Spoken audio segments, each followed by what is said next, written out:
नमस्कार। रेडियो रिमझिम से प्रस्तुत है स्थानीय हालचाल। पहले मुख्य हालचाल। पूरे जिले में धूमधाम से छठ पर्व का हुआ समापन।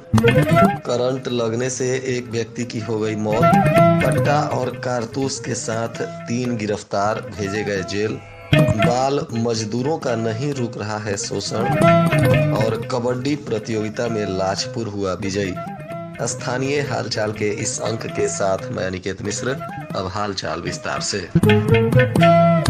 पूरे जिले में धूमधाम से छठ पर्व का समापन हो गया। इस दौरान शांतिपूर्ण तरीके से लोगों ने इस त्योहार को मनाया। जगह जगह सुरक्षा के इंतजाम किए गए थे। वहीं छठ घाटों को काफी बेहतर तरीके से सजाया गया था। छठ पर्व के दूसरे दिन यानी समापन के अवसर पर अर्घ देने के लिए गोपालगंज के जिला पदाधिकारी प्रशांत कुमार CH, पुलिस अधीक्षक अवधेश दीक्षित और उप विकास आयुक्त कुमार निशांत विवेक पूरे दल बल के साथ गोपालगंज के VM फील्ड स्थित छठ घाट पर पहुंचे, जहां सभी पदाधिकारियों ने भगवान भास्कर को अर्घ देकर गोपालगंज के सुख समृद्धि के लिए प्रार्थना की। दौरान सुरक्षा के लिहाज से भी सभी छठ घाटों पर पुलिस प्रशासन और दंडाधिकारियों को तैनात किया गया था। सिधवलिया थाना क्षेत्र के गंगवा गांव में बिजली का करंट लगने से एक व्यक्ति की मौत हो गई। जानकारी मिलने के बाद पुलिस मौके पर पहुंची और शव को कब्जे में लेकर पोस्टमार्टम के लिए भेज दिया। बताया जा रहा है कि घटना के बाद मृतक के परिजनों में चीख पुकार मचा हुआ है। मृतक गंगवा गांव के 55 वर्षीय उदय नारायण सिंह बताए जा रहे हैं, जो शौच के लिए घर से बाहर गए थे। इसी बीच खेत में टूटा हुआ विद्युत का तार उनके पैर में सट गया, जिससे मौके पर वे झुलस गए, गंभीर रूप से घायल हो गए। परिजन और स्थानीय लोगों ने उन्हें अस्पताल में भर्ती कराया, जहां उनकी मौत हो गई।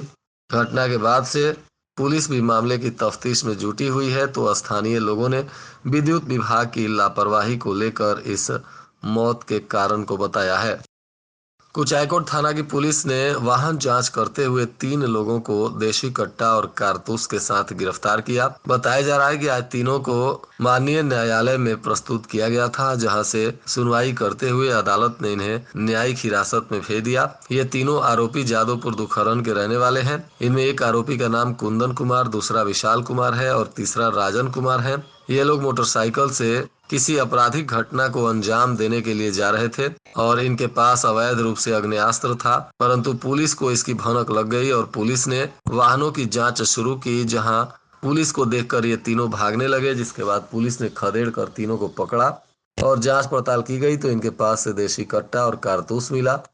पुलिस ने इन तीनों से पूरी बारीकी से अनुसंधान भी किया है।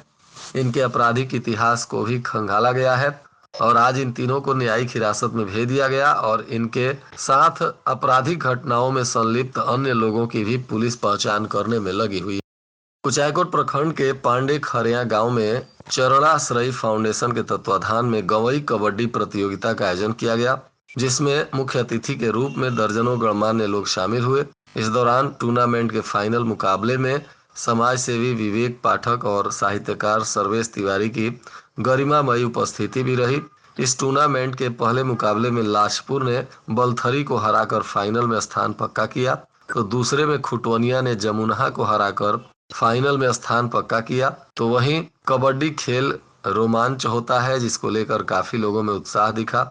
इसमें ताकत के साथ बुद्धिमत्ता का भी प्रदर्शन करना होता है। अब फाइनल मुकाबले में बताया जा रहा है कि लाजपुर ने खुटवनिया को हराकर इस मुकाबले को जीत लिया, जिसके बाद विजेता टीम को सम्मानित किया गया। इस दौरान सभी गणमान्य लोग मौजूद रहे और एक एक खिलाड़ियों को सम्मानित कर उनका उत्साहवर्धन किया गया। श्रम संसाधन विभाग के अधिकारी लगातार नाबालिग बच्चों के मजदूरी को लेकर जगह जगह छापेमारी करते रहते हैं। उसके बावजूद भी अभी बहुत सारे जगहों पर बाल मजदूरी दिखाई दे रही है। बताया जा रहा है कि अलग अलग जगहों पर गैरेजों, होटलों तथा खेती गृहस्थी और वाहन के गैरेज इत्यादि में जगह जगह पर बाल मजदूरी कराया जा रहा है।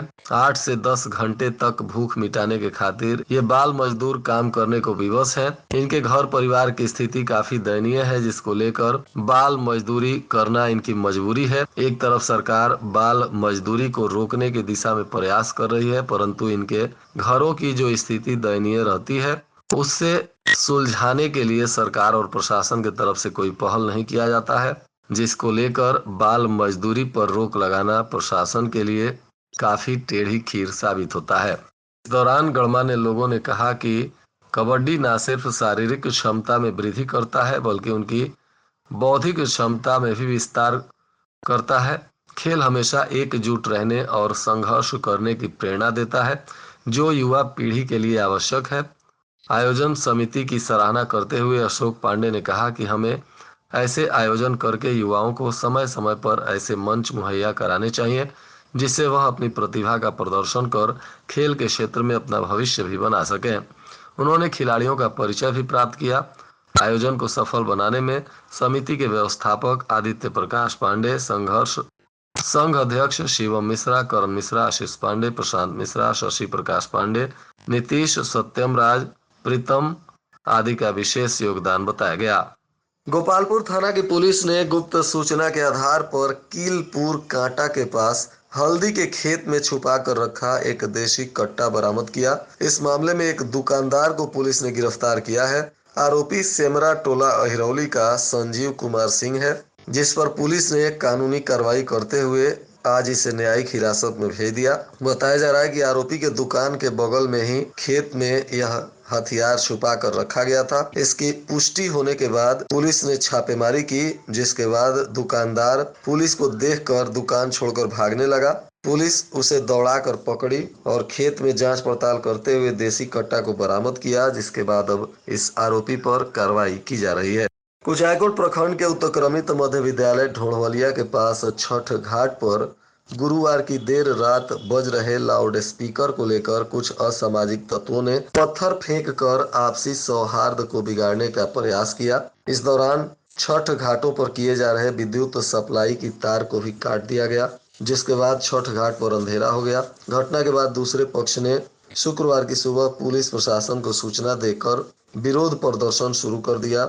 जानकारी मिलने के बाद सदर एसडीपीओ प्रांजल, इंस्पेक्टर राजेश कुमार और बीडीओ सुनील कुमार तथा कुचायकोट के थानाध्यक्ष आलोक कुमार, अपर थानाध्यक्ष विशाल कुमार, दरोगा विवेक पटेल, सानू कुमार सहित अन्य पदाधिकारी मौके पर पहुंचे। पदाधिकारियों ने दोनों पक्षों को साथ में बैठाकर बातचीत किया और आक्रोश को शांत कराया। पुलिस ने इस मामले में एक युवक को हिरासत में भी लिया है, जिससे पूछताछ की जा रही है। थानाध्यक्ष ने बताया कि पुलिस मामले की जाँच कर रही है और दोषियों के खिलाफ कड़ी कार्रवाई की जाएगी।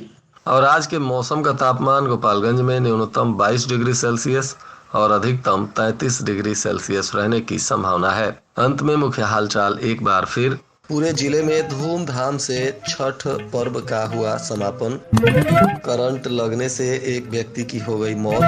कट्टा और कारतूस के साथ 3 गिरफ्तार, भेजे गए जेल। बाल मजदूरों का नहीं रुक रहा है शोषण। और कबड्डी प्रतियोगिता में लाजपुर हुआ विजयी। इसके साथ ही रेडियो रिमझिम से प्रसारित स्थानीय हालचाल का यह अंक समाप्त हुआ। नमस्कार।